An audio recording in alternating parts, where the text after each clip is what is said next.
Hi guys, so I'm making the fried rice today.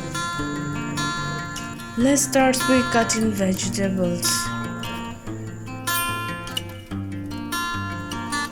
First cook the rice and put in the bigger plate so it will get cold faster.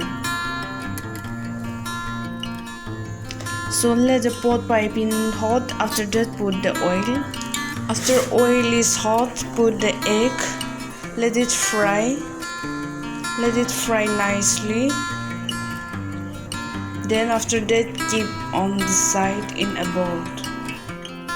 Next step, let's put oil and fry the garlic. Let the garlic fry into crisp. And after that let's put the cutted chicken. Chicken has been already boiled for 10 to 15 minutes.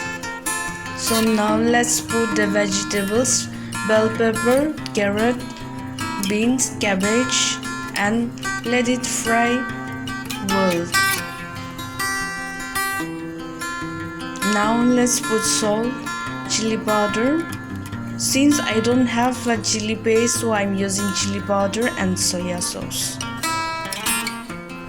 After well fry, I have added rice, and after that stir well. After that put the fried egg. So this is how I'm preparing fried rice at home, and thank you so much for watching. If you like, please subscribe and like and share.